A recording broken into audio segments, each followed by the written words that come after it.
Dear Heavenly Father, Lord, I'd just like to thank you for this Sunday that you've given us, all the ones in the past and the ones coming in the future. I really enjoy getting to sit down and do this podcast with my good buddy John and try to introduce you to as many people as possible. Lord, I ask that you keep our hearts and our minds open to you today for this discussion. We pray for everyone that is getting hurt all around the world, and we pray for peace. Lord, thank you for this great life that you have given me, my friends, and my family, and I ask that you stay with them through all the hard times just like you do with me. Lord, thank you for forgiving us for all of our sins, and in Jesus' name we pray. Amen. Amen. What is up, guys, and welcome back to the Skeptics Podcast, episode 43. Yup, about to make it to 50. Time's flying, just like bombs. My name's Dylan Hurley, and this is John Boy, and we start off every podcast by asking the great, the wise, the young, the studly, John Reeves, how are you doing, my man? I'm doing pretty good. Glad to be here today. I've been thinking about a lot of things, and normally, I'm not up to date on certain things and whatnot, and I stay, for the most part, out of political debate and discussion, except for on here, obviously. But I'm a little bit more in it, and so I've got something today. You got something today. I'm excited to talk about it. So, right cool. On. Yeah. So, just like everybody else has been talking about recently, I don't even think we've actually talked about it yet on the pod, because last pod we talked about your house. Yeah. I don't think we have even jumped in to the Israel / United States versus Iran right now. Yeah. And what's all happening. We're not behind the ball. We just enjoyed our other discussion last week. Yeah. And something I'm curious to see what you think about this. We have a friend, and his name is Sam. He's a big, intelligent guy. And he showed us a video not too long ago, probably the last 6 months, that was stuff about PSYOPs. You remember this? Yeah. And one of the big things that was like how you know if something's a PSYOP, if it's like it gets talked about a whole bunch, like every network's saying kind of the same thing. And it seems like that's happening right now. But how is this not a PSYOP? Because we all think it's legit. Well, part of it is the better job that they do it, the harder it is for you to know it. Right. So, if you got the best mind game players in the world, then how do you know that they're playing mind games and that's not legitimate? Right. Because that's my biggest problem with all that's happening right now. I think your best bet for anybody is to take it a bite at a time. Like, to process the information very skeptically, like we talk about all the time, and take it just a bite at a time. That's why I've not jumped to any mad conclusions right now, because it's like, okay, so this happened. Okay, so then this happened. And now we're going to do this. Okay, well, let's see what happens after that. And let's just... And be open-minded to hear all the people talk and all the different viewpoints. Because sometimes guys like Sean Ryan, I feel like, say the opposite of what the government's putting out. Right. So then how do you know who to trust? We always say on here, bring your receipts. That's obviously kind of a tough one to bring receipts on, because the CIA is not going to give us anything, most likely. Now, wasn't Sean Ryan a former CIA guy? Operative. Okay. So there's that one saying that's like, once you're in the CIA, you're always in the CIA. Yeah. I don't know. I'm not in the CIA. So, seeing all this stuff that's happened, happening very quickly. Yeah. I got a couple questions for you to see how you're kind of taking in all this stuff or whatever. Yeah. So, for one, I think we actually had a discussion about this a little bit just at my house a couple days ago. We have so many great discussions, guys, and so many moments where we're like, why are we not podcasting this right now? I think the thing that's kind of going on in a lot of people's minds, and even though I think it's pretty much made up for the majority of people, is, are we in a war at the moment, right now? Now, granted, I believe it was last night we dropped the bunker bombs. Yeah. So we're definitely in the conflict now. Yeah.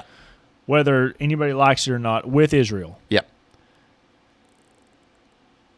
In your opinion, are we in a war at this moment, or is this just a couple lobbing bombs back and forth? Because at first, I would definitely say that Israel and Iran are in a war with each other at this point. So they definitely were, I think. Right. Like, up until just what we just did, it was just those two in a war with each other. Right.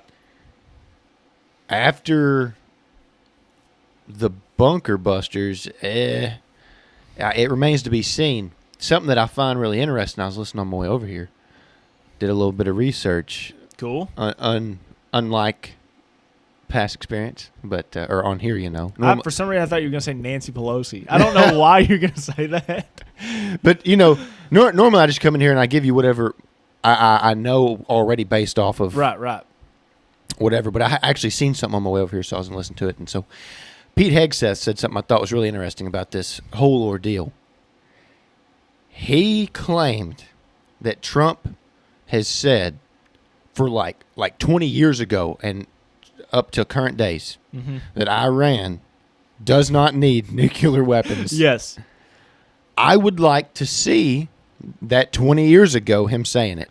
If you're going to come out and say, like, that's pretty specific. Like, he could have said, oh, he's said this for a long time and been vague. Right. You could have said, he said this his last term and been vague, and maybe he did at one point in his last term. But to say, oh, he's been saying this for like 20 years, that's kind of specific. That's very interesting. I know that he's been saying it for a while. I don't know if it's 20 years. But, I mean, Obama said this as well.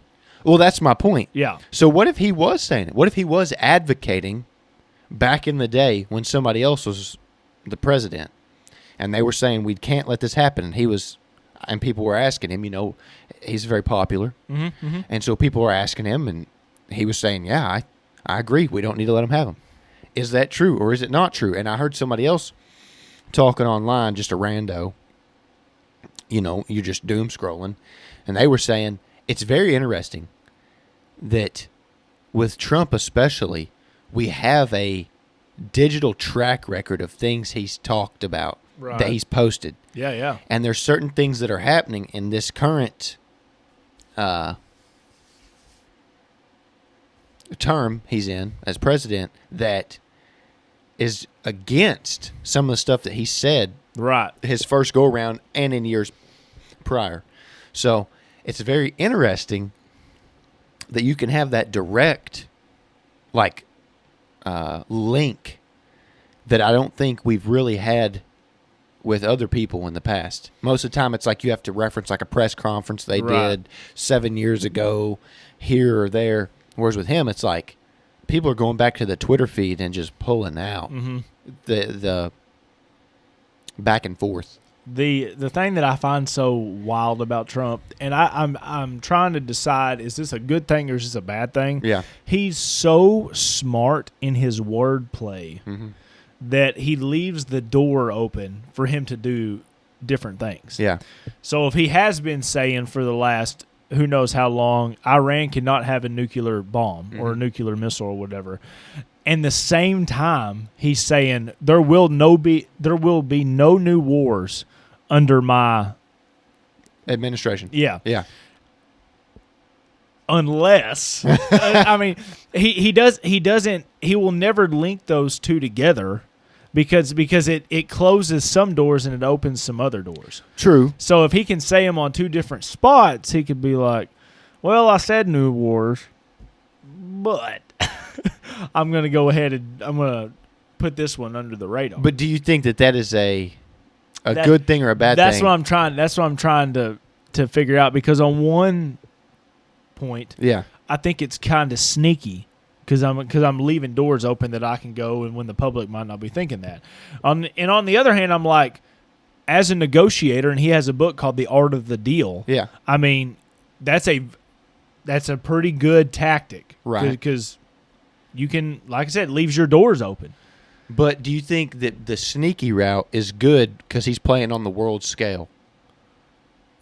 That's the hard part. Like it's different, right? If you're if you're a private business owner and we're talking about a real estate investment, I know. Versus like our people, right? So like, not even other countries, not even like, yes, we dropped bombs, okay, and yes, there had to have been casualties. Mm-hmm.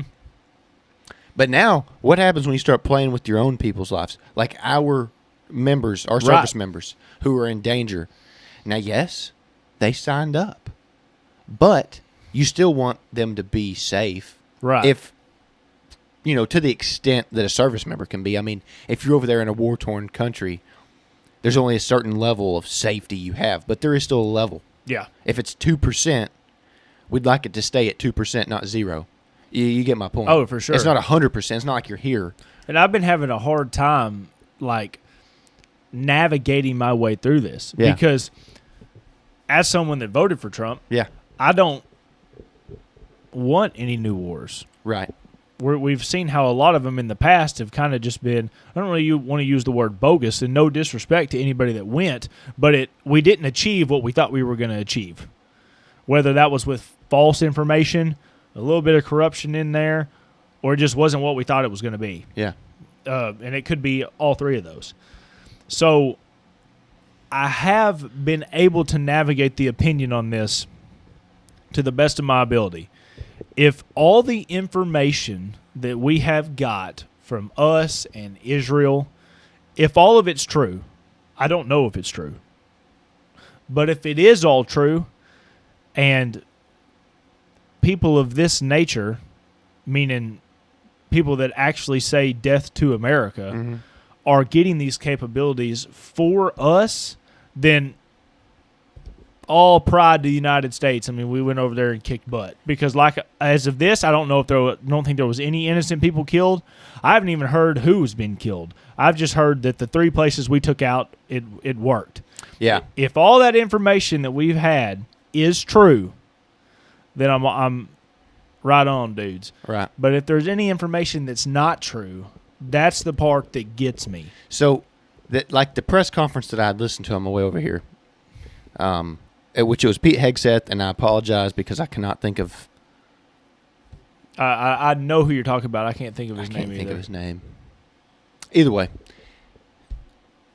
they were the ones at the press conference, and they were getting asked these questions, and somebody had asked that. They said, so where did we, the United States, get the intelligence that they were building these weapons of mass destruction with the intentions to use them in the way that everybody is describing? And when? I would like to know a time. And they said that they couldn't talk about it yet, but they're working on more details and stuff, which I found interesting because that's a very common thing that people say, and then nothing comes out. Nothing comes out, right? Right, like, oh, we're working on these files. We'll release them soon when we get all the information, and then nothing comes out. Right. But also, something I noticed, and, okay, sure, it's a little bit of a flex, but at the same time, it's not. Like, I see what they're up to, but it didn't make 100% sense to me. So, Pete Hegseth goes in to a little bit of detail, and he says that we sent these bombers and these fighter jets and these ships, and we conducted these strikes without anyone knowing we were there. Right. Well, first off, the main person we're worried about knowing that we're there is Iran. Would you agree? Okay. Yep. Now, would you think that their surface-to-air missiles or systems to detect would even be remotely close to the people that we're designing our stuff to fight against? Like, oh, for sure. So if their stuff is super old, yes, and Russia's stuff is newer, and that's what we're designing to fight against, I would not be surprised at all that we went undetected and pulled this off. The only thing I'm with you. Because they took off from Missouri. Yeah. They made it there. Thanks and yeah, I do give thanks to all of the refuelers and the people who are working on these ships and on these planes. Like, y'all did a great job that our service members were able to do their job when they're told to do it, and the people who carried it out. They did it flawlessly. Right. I will agree with that word that he used. But that it's impressive, Yeah. if we're the best in the world. And that's what he said. He straight up said that. Yeah. That we're the best. Right. And that nobody else could have pulled that off. Like, it was against Iran. Yeah. Like, if we'd have done that against somebody who was big like us. No, I'm with you. And it was undetected, then I'd have been like, God. Yeah. I'd be like, that's crazy. Right. But I just don't feel like Iran is that big of a threat, comparatively speaking. For sure. And so it's like, I don't know if it was really. And you know what's hilarious about the whole thing, because I'm with you on all this, is not only if this really happened like this, we got through undetected. Trump literally put out a tweet saying, like, y'all better watch out. And they're rather one things. They're like, well, we don't have the equipment to watch out or whatever. The other dude's like, no, he's bluffing. There's no way that's about to happen. And we go over there undetected, destroy all three of these things. Well, I believe it was undetected. Blown out. No, I'm with you. Because like the countries and stuff that we would have flown over that would have seen us are our friends. Yeah. The people in Europe and stuff who we would have coordinated with their airspace to let us pass without any kind of interruption or without giving away that we were up there. Unless he's saying that we didn't coordinate it and we just flew through these countries without anybody knowing. Yeah. All right, that's pretty baller. Right. You got me. Right. That's some studly activity. And shout out to the pilots for doing it. I mean, that's pretty impressive. But I'm almost positive that we did, like, let these people know, hey, this airspace is going to be occupied at these times. And I don't know how broad that they give that information out. Mm-hmm. I'm assuming they're like, hey, for the next 5 hours. So now they don't know within this 5-hour time period, at some point, there's going to be a plane in that airspace. Right. I would assume they would do it like that. I don't figure they tell whoever we're flying over on our way to the target. Probably not. At 6 o'clock we're passing over. It's probably like, hey, in between 7 and 2. Right. You'll there'll be some airspace. Yeah. And it's like, if everything's coordinated, congrats for coordinating it. Yeah, I mean, that is a big undertaking, but I'm not as impressed that the best of the best took out a country resources that's like I was getting not on the same scale. Not really hassled by some people, and not talking about the people you're already going to think of, because like one of the questions we all asked each other, and I think Trump even asked us to ask ourselves, was, did anybody have a fear of Iran getting a nuclear bomb like before all this happened? I didn't have one, and we've been saying this, or different people have been saying this for forever at this point. They're about to have a bomb. And then I kind of thought to myself, I was like, well, do I even care if they have one? And that was a hard decision that I had to kind of really, I mean, I even prayed about it to a certain point, because we're just like you said, we're talking about Iran here. Like, they're in the whole aspect of us fighting them, United States versus Iran, it's not even a question, really. I mean, we're so much superior than them to be able to do this. Right. So even if Iran got a nuclear missile, I don't even know if I would still be afraid. Even though they're saying death to America all the time, they still have to have the logistics to get the thing over here. Well, and I think there may be a bigger piece of it that we may have overlooked in our discussion the other day. Is it's not so much whether or not they get it that makes me nervous. It's the people that I've heard them partnering with, and they have the capability. But they already have nuclear stuff, though. Right, but they can't outright So, like, imagine, because I heard they was talking about North Korea was helping them a little bit. North Korea has nukes, don't they? Yeah. Yeah. But now imagine they say, look, if you can make the warheads or whatever, we'll help you. We'll send the payload system. We'll ship you the missile to put it in or the fuel to get it there. That's where I think it has the potential. I think if you think about it as just Iran being alone, it's like, nah, it's not like, what's the reality of it? And how good could we counteract it? I think probably pretty solid if it was just Iran. But if we were working against somebody who's partnering with other people who now have greater capacity, now I think it does have a little bit different weight. And I do think that may pose an issue. Interesting. Yeah. Because what if they don't even directly attack us? What if they start attacking our embassies throughout other countries? That's another tough one I'll have to even think on, because there's a lot of me now that's just like, I don't even know why we have embassies over there. Obviously, in a perfect world, you're all working together and all this other stuff, and I do get that. But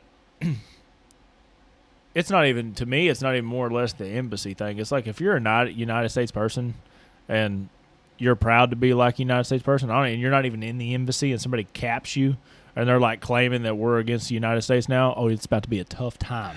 You're about to get destroyed. That's like how American I am. It like, put apart the embassies. If you were over there in Iran just chilling, and somebody caps you, and they like got you on the film and everything, and they're like, this is an American, he was just a tourist or whatever, I'm like, you're getting destroyed at this point. There's not even a question about it. So, well, I think it's bigger than just protection. Like, the embassies are there.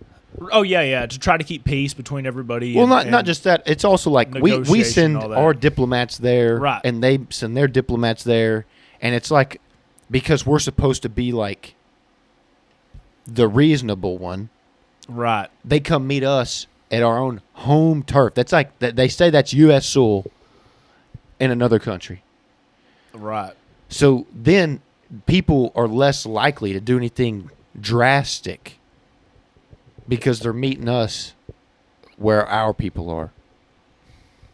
It's having some skin in the game. I know, but I don't know if we should have that much skin in the game. Yeah, I think we should. Because, I mean, we've always been known as like the world police. Yeah. And I think once we get our stuff under wraps, then you can kind of go back and be in world police. But, like, while there's, like, 20 jillion people dying from fentanyl, like, we need to get all that figured out. Let me dive into that a little bit, because that's something I keep hearing people reference, but nobody has given me details yet. And so this is something I'm wanting to start figuring out. You say get our own stuff together. Mm-hmm. And I still think, yes, we have problems like other countries, but I think ours, in comparison, are pretty under control compared to other people, I like agree other with countries. that. So what are the problems we're facing here that need to get under control first before we can help others? Because I'm all about helping other people. Yeah, I'm with you. And so I find it interesting. I'm with you. When I talk to other people who like helping other people and are all about it, and they say we shouldn't be helping people outside the U.S., our people need help. Okay? That's what I want to know about. Well, I'm happy to say that some of them actually seems like we're getting in the right direction here. Mm-hmm. Like the immigration thing was one of them. Yeah. Because it was proven crime went up way higher when we were having jillions of guys coming into our United States. Currently, we still don't know how many Iranians have came in here that could be bombers or whatever. I'm more worried about that than I am about the actual them dropping nukes on us, right. The amount of people that has got in here that has these skills. But immigration was one of them. I'm glad to say that we are somewhat working towards that. I think they actually said this month was the first month we've never had any illegal people come in. I think we've sent back more than we have illegals coming in, which is awesome. I was about to say we should definitely say allegedly. Yeah, because yeah. All this stuff is, guys. I mean, we're just reading stuff off of the internet. Yeah, I mean, we try to trust the sources, and we try to do our research, look at multiple sources, but yeah, I mean, get as many sources as possible, and we even get the little thing of, does it line up with stuff in the Bible? That's the cool thing with us. And I don't mean like prophecies technically, but I mean, does it go against something that we all try to be good at as Christians? So immigration was one of them. Fentanyl was another one that came with that. And I believe now that is actually starting to kind of somewhat go back down. I think that one's just part of the drug crisis. Well, yeah. Well, you could throw just drug crisis in the whole thing then. Because like we need to try to get that under control, because somebody is the source of that. Mm-hmm. I mean, obviously, you shouldn't do any drugs or any of that thing of that nature, but some people of it's not even in drugs, right? That's the worst part about it. That's the thing with some of the fentanyl deaths recently. So the immigration, the fentanyl thing needs to be under control. I do believe we have way too many homeless people and people that is, I don't really want to say mentally ill, but maybe a little bit on that level too. I think that's a maybe on that level too. That's a polite way to put it. I think we just have I don't even know what the word would be for it. Like kind of like a population crisis. Not that we have too many people by any means, but something is letting something down for the amount of homeless people that we have. I think we might finally be coming back up on having more people in society that is actually worth something versus you just have it. Say you had 5 kids and like 4 of them become losers. I mean, and they don't do anything. Technically, that is a net to society. Right, but and now, granted, they can come up. That would be my fault. That'd be to my own detriment, most likely. Correct, but I think there's a lot of things nowadays that eventually go into it, like even school. I mean, we graduated from a good school, I guess you would call it. Yeah. But, I mean, how many schools for a little while were allowing cat litter in the bathrooms?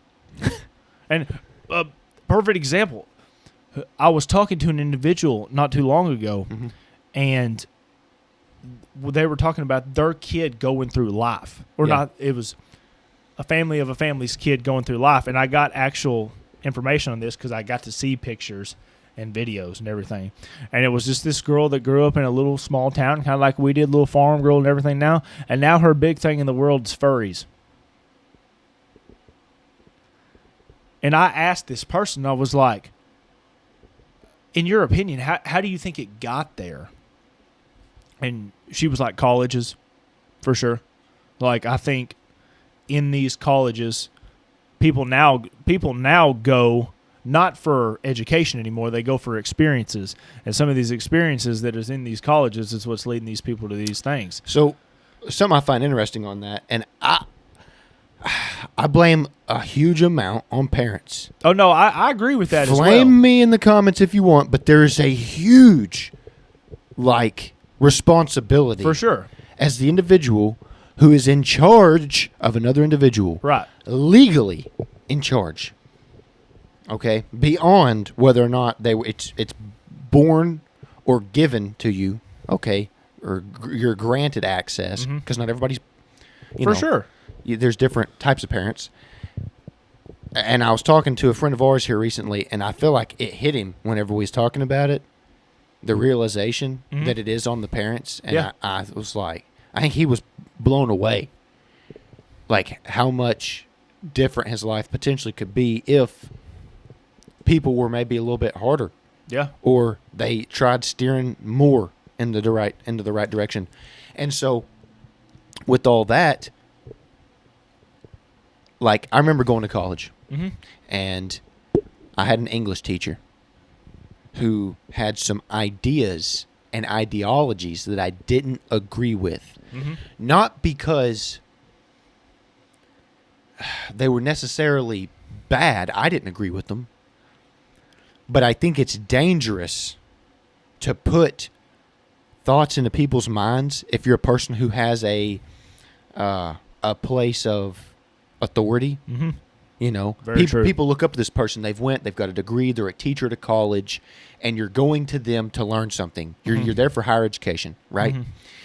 So that you put them in a certain type of regard. Most people do. And because of that, I think people get blinded to their own ideas. They're not thinking for themselves potentially. or maybe they was never introduced or was taught by their parents to have these ideas, and it is okay to question, but you need to figure out what you believe in as a person. And so there's these people who've never figured out what they believe in. Right. I don't even know if they know what their morals are. Like if you ask them to sit down and write out, like, what do you believe in? What are your morals? What are your values? Because even people who have ones that me and you would consider to be bad, or they live a life that we think is not as proper, they still have their own set of things that is right and wrong to them. Well, this particular teacher, like out the gate, wanted to question it on the faith scale. You know, is there a creator? What about this? What about that? And we had to read a lot of stuff that, like, I pushed back hard on because it was like, I don't enjoy reading any of this, and I don't, like, I'm not about your ideology, because some of these people in here may be more susceptible to what you're pushing, and they may not be able to take the information that you're pushing and come up with their own opinion. They may just take whatever you say, whatever your opinion is, and run with it. And that's what I'm saying. I think we're in a world now where that happens a whole lot. I think so too, and that is such a dangerous game for sure to play with somebody's legitimate mental state. Because if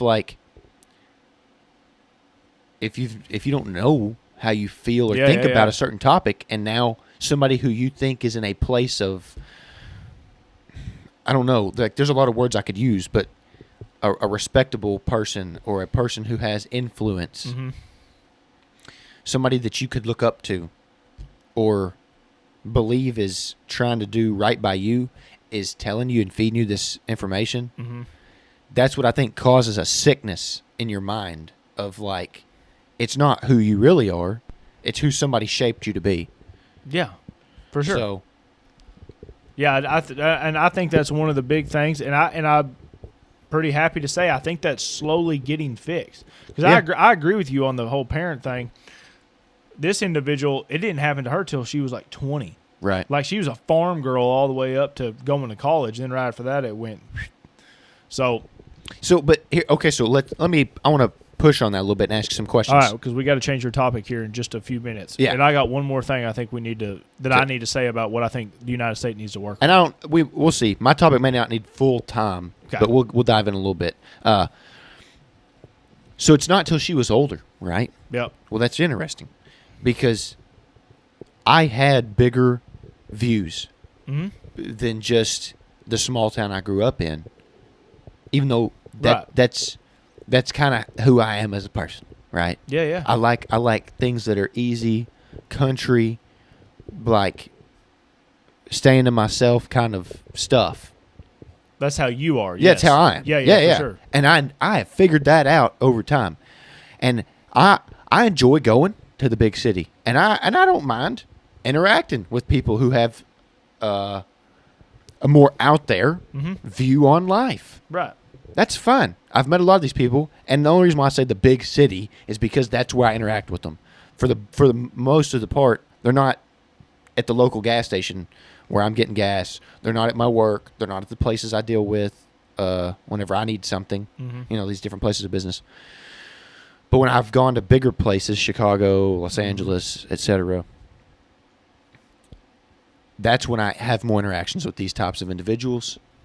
And for the most part, they're not even negative. But it's because I already have my view of the world and what is acceptable for me, and they didn't push on me their ideas or nothing. They just. What are you getting at? It's just an interaction. You know, I can hear what they have to say, or deal with them on a exchange of just, talking. I don't have to take whatever they're doing and, like, I don't let it get to me. Like, I have my own ideas. Well, you hinted on it right just a little bit before on why that is, and I do agree with that, but I think it's... But I guess my point was, like, I don't let my love for wanting to be more to my own space and keep to myself and live out in the country and have a simpler life. I don't Like, that's what I know I want. I go and I see and I've been to bigger places and I've experienced stuff, and I don't let that. I don't know. Like, I don't feel like I've been taken advantage of or anything like that. Does that make sense? Yeah, like, but I'm struggling to find why you're saying this. I'm trying to find the right words for it. Because this is just you, and the whole center of this is who you surrounded yourself with growing up. When you were hanging out with your one friend group in school, you told me you got in a lot of trouble. You got in more trouble you did before, and that's just how it is. Yeah. If you go to college thinking you're going to get this, but you don't, and the whole time your only friends that you can have are people in here that think it's cool to dress up as drag queens and go to. I guess that's my good point. Is like, I didn't just go to school and go to college, and that's where I based all of my opinions and views off of. I've been around the country a little bit. Thankfully, some of my family has been outside the country. I'm planning a trip this year to go outside the country to see different cultures and experiences, and I let that help me base opinions and stuff. I didn't just go to college and be like, you know what, I've been lied to my whole life. There is more out there than living in the country, and I still think it's a little different, though. Well, that's what I feel like these people do. I feel like they live in a small town. All they've been is a farm girl. They go to college, and now they're introduced to these different ways of thinking. Yeah, yeah. And like, you just you take it and run with it. Like, well, that's what doesn't make any sense to me, because we say that as people that like guns, but there's some people out there that will never, because we would sit down and have the same conversation. Yeah, but I wouldn't base it off of one experience. Well, I'm not basing mine off of one experience. I'm basing mine off a ton, but so would they, though. Yeah, but if you went to college, yeah, and you deep dive into something, that's one experience. When you was in college, that's where it all stems from. Yes, but that will be made up of multiple different things, though. Well, like, we don't believe 2 + 2 is 2 + 2 because they've told us multiple times. It's because every day we've been in school, it says 2 + 2. If you go every day in school and there's something that gets implemented in your mind every single day, just a little bit different to the point to where you believe it, then you believe it. Like, it goes back to the question: how much propaganda or manipulation has been on us? I would like to go, but you can't go at this point now because you already understand it all. You would have to go back when you're trying to figure out who you are. I could go today. If me and you, I would love to take a trip. Me and you go, and we ask people questions like journalists. Just to see? Yeah, I want to see. I want to see the kind of stuff that these people are being introduced to. Gotcha. I want to see, like, what is it that you're getting introduced to that makes you make that decision? Versus all the things that I've experienced in my life, versus all the things you've experienced. But there's also a part of me, dude. I don't, and it's probably a level of faith. It's a level of somebody telling us in the past. We will never be able to stand it. I will never be able to understand why Tim Walz was on the front of the Congress floor and they asked, "What is a woman?" and he couldn't answer it. I will never be able to understand why that happened. I could speculate why that happened, but if he truly believes that there's not just a woman, that's something I can't fathom. It's just not ever going to work. Now, he can sit there and tell me, but it ain't going to matter. But what's to say you took me when I was 16 and I was super duper alone and I didn't feel like I had any friends. My mom and dad were still great. And this dude's son starts being my buddy, and he's not like, hey, let's see if I can trick Dylan into this. It's just, I believe this, so I'm going to start kind of telling you to where you start believing it.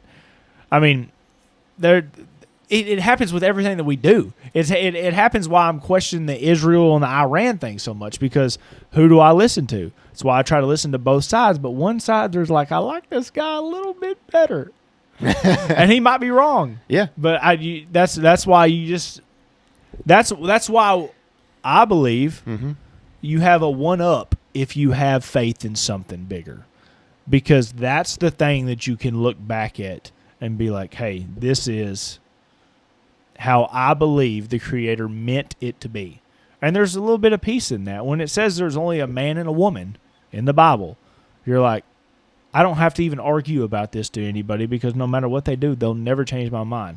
Now, I will try to give them the reason why I do believe in that because maybe it can bring them a little bit closer to the great Lord above. But it's probably not a battle you're going to win, but all you do is plant a seed. And how many times do you plant seeds until you start thinking something? I'm also curious, though, just on what the percentage is in the U.S. of the people who are truly, like they truly believe that stuff versus the ones who are just saying it for gain. Like, there's definitely people out there who's using that to help get traction. For sure. So, and the last one that I want to say that I think we need to work on, and a lot of people don't really worry about it that much. Yeah. But I think if it was somewhat fixed, everybody's lives would just be a little bit easier, is the whole debt thing that we have. After me and you did some research recently, I still agree that it needs to be paid down somewhat. Like, we need to get that number to a more manageable level. Yes. And that's also what our research had proved. Like getting to zero, first off, is like almost impossible. Oh, yeah. Second off, it's not reasonable. Right. We have to operate with a certain amount of debt as a country. And so I don't want to, like, if you're listening and you didn't know that, that's a good thing to, like, understand. Like, I think some people, they think about it like a car. Well, and there's a part of me that wants to think like that, dude. Because I'm like, my life's the greatest when I have no debt. Because you know why? You don't owe anything to nobody. Right, but we also aren't playing on a scale that large. I understand, but I like to speculate what it was like if we were playing on that Then scale. I would say that we would not be as big as we are. I think to be this big, you have to operate in a state of a certain level of debt. Right. Just like all the major banks and stuff, they do the same thing. For sure. Like they use your money, they put it all together, and they invest it. And they operate in a certain level of deficit of money on hand. Right.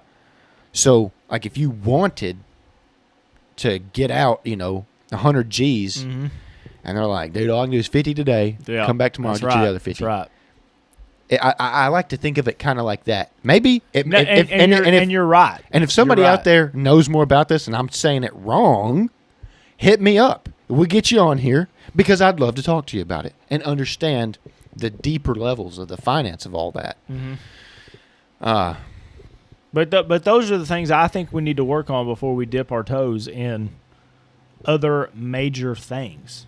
Well, I would say because this is the stuff that I know for facts because I can see it. Now, I've never seen fentanyl before, but I've seen a lot of homeless people, and I've seen some people go some wild ways. Here's my only argument against right now. If we're helping other people do willy-nilly stuff, then I could care less. But if there's lives at stake, that's the only thing that I'm reserved about. But there's lives at stake on both sides, though.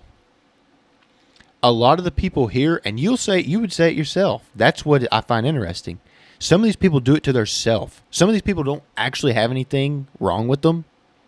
And there's opportunities and there's systems in place to help these people get cleaned up, to get work, and to progress in life like everybody else. I got that, but go back to what we were just talking about before, though. Yeah. There's lives at stake on both ends. I don't mean lives like as in here. Yeah. I mean lives as in Israel and in Iran, and now us is what I'm saying. Are these lives being lost for a righteous reason, or are they just being lost for a dumb reason? That's the hard time that I have figuring out, and that's what makes me mad more than anything else, is if a year down the line there was no nuclear bombs there whatsoever. Well, I don't know. I think there was some pretty good proof here recently. And we just blew them up. Like, there was a lot of speculation that big 5.1 or whatever, it's 5 point something, magnitude earthquake that Iran had just had was probably their underground nuclear facility testing a bomb. That's what people are speculating. They test nuclear bombs underground? I have no idea. I guess so. Probably. Well, there's a lot of stuff we do underground these days. Test a bomb? That'd be crazy. Or in the ocean. If that's it, and that's the cause of the earthquake, then yeah, you can call me wrong, but I'm skeptical on that. Some people said it was God. I've heard that. Apparently, it says that in the Bible. There's supposed to be an earthquake. Oh, here we go with that. I don't know. I haven't done research on it yet. I ain't done I'm just research, throwing this one out but there. everybody, I feel like that's what everybody's first thing is as they run and they find something that lines up just close enough. Well, it's like we were talking about today, and in church, supporting Israel. See, stuff like that, that's what is so crazy to me. I keep this stuff I'm quite separate. I'm with you. Okay? Like, I don't go and push my political views at a place where people's minds are open to learn. That's what they're there for. They're open to get closer to the Lord. Yes, but and you're brother, more malleable. But brother, because your defenses are down because you're at church. You think it's a safe place. No. I'm with you all this. You don't have to tell me this. I'm on it the whole time. The whole time I'm watching this, I'm over here looking at Earl like this. And I like the guy. And you can support Israel. I'm not saying you to can dislike Israel anybody. for all the I'm facts. just saying that. But the reason he says this, brother, pushing it is an inner. But brother, the reason he says this is because he believes he needs to teach the world that because the Bible says it. He believes, just like the furry deal, he believes it. Like he's not reading this and he's like, I'm going to tell them because this is what I think. He's like, I'm going to tell them this because it's what the Bible says. And that's a whole different. That's a huge. But that's what, like, you know, Cliff. That's a huge world. Yes, I can't think of his full name, but Cliff. Either way, you can look him up. Look up Cliff and then look up like Stewart. Is that his name? Cliff That's Stewart? his brother. Maybe. Or that's his son. I was just gonna put Cliff and then Jesus in the search bar, and you'll get something. You'll find him. But either way, he talks about this all the time. When people come at him, and they'll be like, "Well, what about this that the Bible says?" Yeah, I know. And it said, and he goes, "It's talking about that time period. It's very specific. I'm with you. To this time period is what it's talking about." I'm with you. So you have to be careful not to say that it's the rest of time, or that it's talking about exactly when it was written. Brother, I'm all. I know, and I'm all fired up. But my point is I want the people listening to be open to what we're talking about, yes. and to maybe and get in the comments if for one reason you think we're wrong. Yeah, like if I have fallen into a trap. That's right. Let me know. Do it, because we're not hating on nobody. No. I'm just telling you what I think. Well, that right. We're just telling you what we think. I'm not opening a Bible right now and showing you what it is. So like I said, fact check is if somewhere in there it does say to support Israel, then send me a link so I can learn more about it, because obviously I don't know enough about it, if that's the case. But that's another thing that Ted Cruz said that to Tucker Carlson in their newest interview. Great interview. If anybody has not watched that, such a good one. Mad respect for even Ted Cruz for going on there and talking to Tucker. Yeah. But like Ted Cruz was like, one of the reasons I became a senator was my number one goal was to protect Israel. And I'm like, well, hold up. Shouldn't your number one goal be to like prosper the United States? Not Israel first. But then he said, and it makes completely sense to me if that's what he believes. He said, in the Bible, it says for us to, if we bless Israel, they will bless us. And then Tucker obviously had some pushback on that, exactly what we were just talking about. But I'm like, if you truly believe that, I mean, well, He's going into it with Christian values, which a lot of these people in the United States want off of. But I definitely think the first one ought to be, hey, let's just bring God into the equation. Let's make that the first goal. Right. And then after that, America. And then number 3, Israel. That's like my biggest thing with it all. And I'm not out here just hating on Israel, or I'm not even hating on Iran. Yeah. I just hope all the information that we had is legit. Yeah. And Donald Trump prayed before this happened, and we didn't kill no civilians. Yeah. Well, that's part of the statement they released so far. So all right, John Boy's got something else. I already got him fired up a little bit. Here we go. So if I'm incorrect, my apologies, but I'm pretty sure that this is in the new big beautiful bill. Okay? Yes. So there's talks of selling off some of our public lands, okay, as Americans. What that is like Bureau of Land Management lands, BLM lands. I had to say it first. Black Lives Matter lands. Yeah, not that. And other types of land similar to that, Forest Service land, other things. And I don't know, it may even encroach on some of the national parks. Not 100% on that, but it might. Mm-hmm. These places are free to the public of America to use. Yep. We have used them. Me and my friends. Multiple times. Different places. Now, these specific ones are out west. If you've never been out west, or a friend of mine just got back from out there using some of these lands.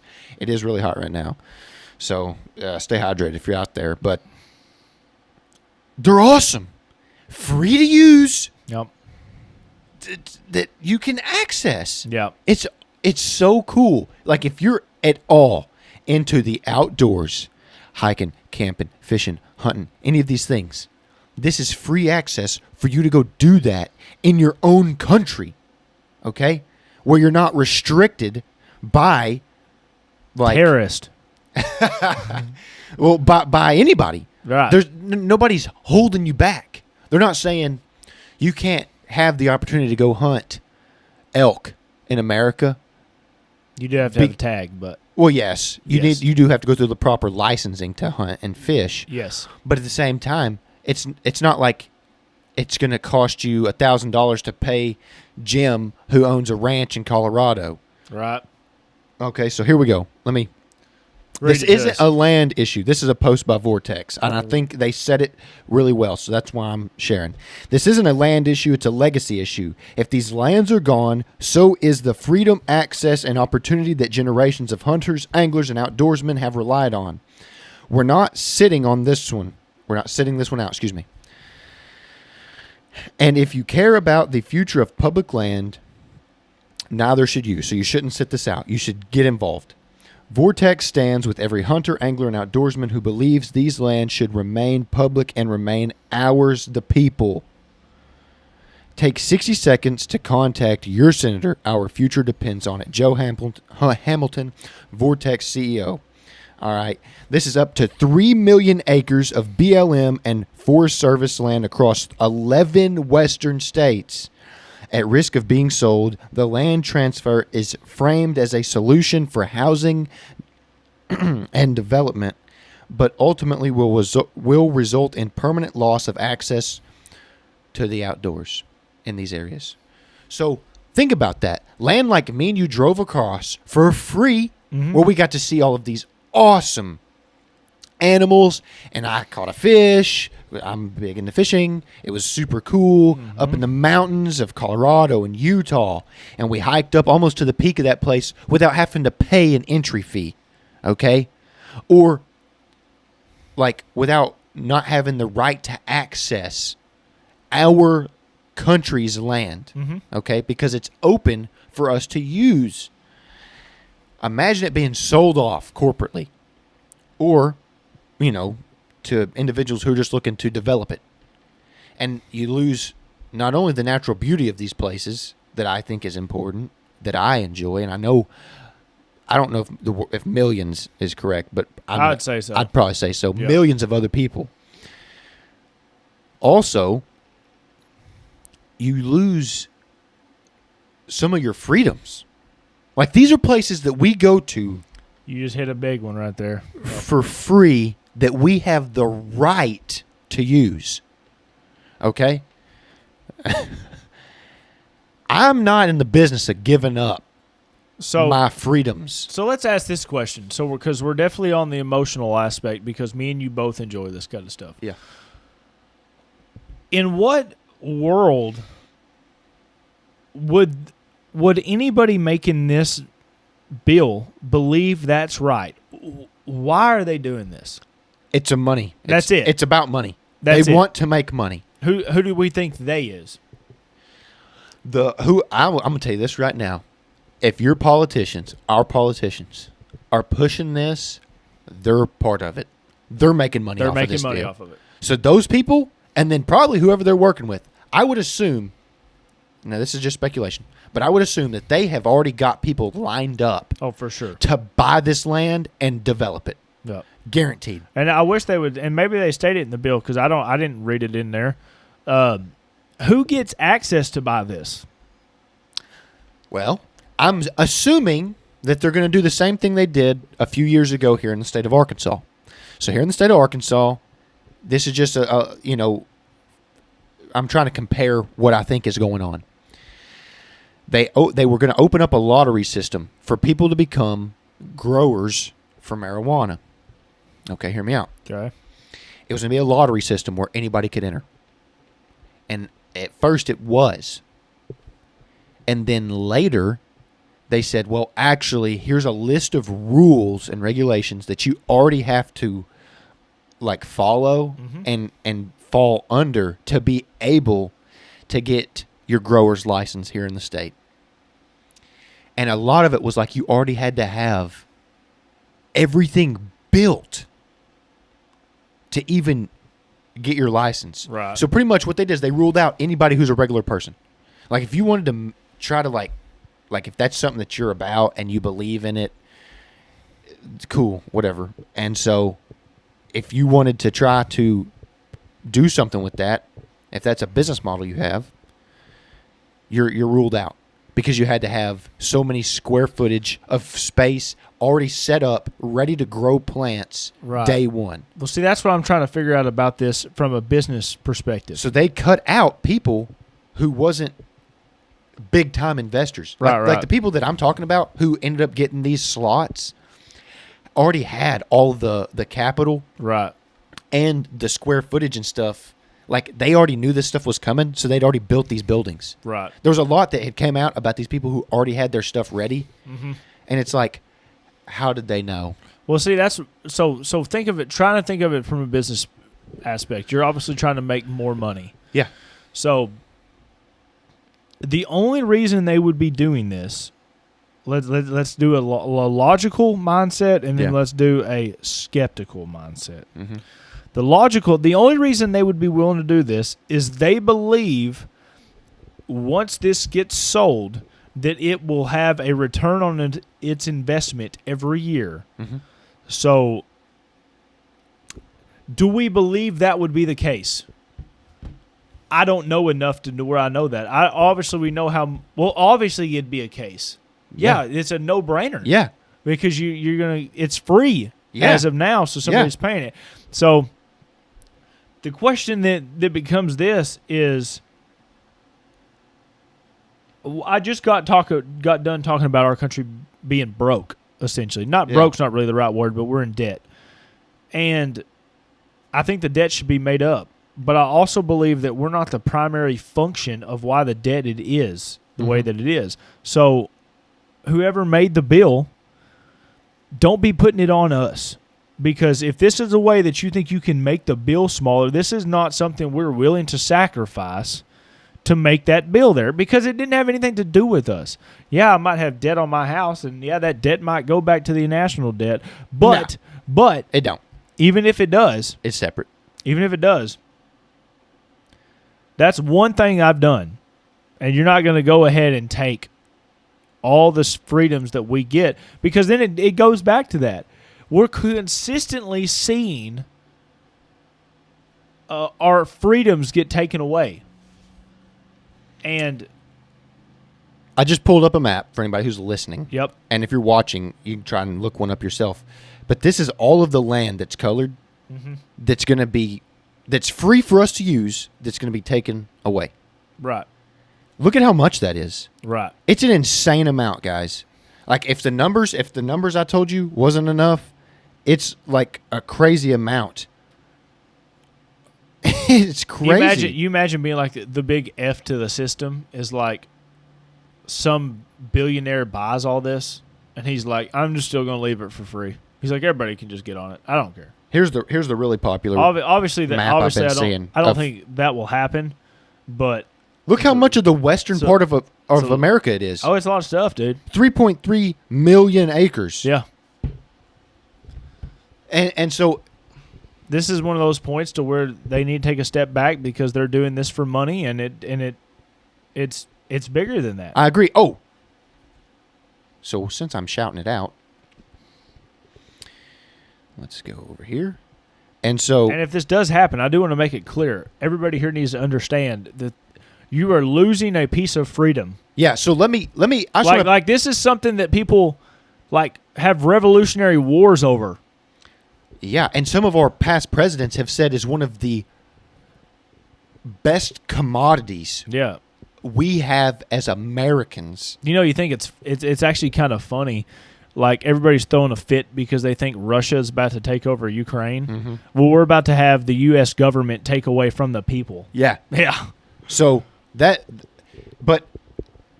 two things. One,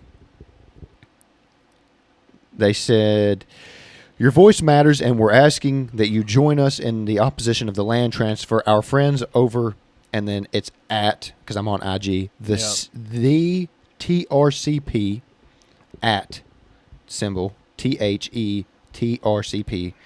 Make it easy. Just visit the link in Vortex's bio. You can also call the Capitol switchboard at 202-224-3121. Get a hold of your senator and tell them why you don't think this is a good idea, if you agree with me. I'm not saying that you have to agree, but I want to paint the picture real quick. I had never got to experience these lands like I did until 2 summers ago. I had been to some of the national park lands that I think, if I'm correct, is similar or part of what I'm talking about. But we went to some of the land that's available to us to do a little off-road adventure with my buddies. And the word freedom for me, what that feels like, I cannot describe until you go out there for yourself. There's a sense of that you're living right there in the moment with whoever you wanted to go with or by yourself, and that the land you're on, you don't have to worry. Right. There is no worry because you're on America's land that's for you to enjoy in the outdoors, and now you just get to live your best life out there. And it truly gave me a sense of freedom. I felt free. I don't often feel that in my day-to-day life. I feel tied down to the things that I am connected to. But out there, I had a real sense of freedom. I forgot about all my troubles, all my stuff I've got going at work, at home, blah, blah, blah, blah, blah. And I really got to just relax. And I think for me, now that I've got to experience it, I take it so much more serious. So if you've never got to enjoy or experience what I'm talking about, these lands that we're just going to auction off to the highest bidder for monetary gain, go out there and take a look for yourself. And if you go out there and you say it's just a big pile of dirt and crap, all right, cool. But if you go out there and you actually get something out of it, like I did, then that's a bonus. And I think you'll get to understand a little bit of where I'm coming from and probably where millions of other people are coming from. So I wouldn't just hate on it and be like, oh, it's a waste of land. Go out there and experience it for yourself. And if after a week, that's my challenge to you. After a week, if you still think it needs to be sold off, then you can argue with me. But until then, because until 2 years ago, I had not been and got to experience it in all of its glory. So, and I only experienced a small, we'll say less than 1% of the land that's available to us. So, I'm advocating for us to be able to keep it and keep our right to enjoy it for free. Well, guys, John left you with some good stuff there. Call your senators and let them know. Let them know. And hopefully we get to keep it. Yeah, if you're in Arkansas, it's John Bozeman and Tom Cotton. Give them an earful on why we get to keep it. That's it. All right, guys. It's been a great podcast. Hope everybody out there stays safe. Yes, sir. We're praying for all the crap that's going on around the world right now. Yep. And that is it. We're out of here. We're out. Later, guys. Later.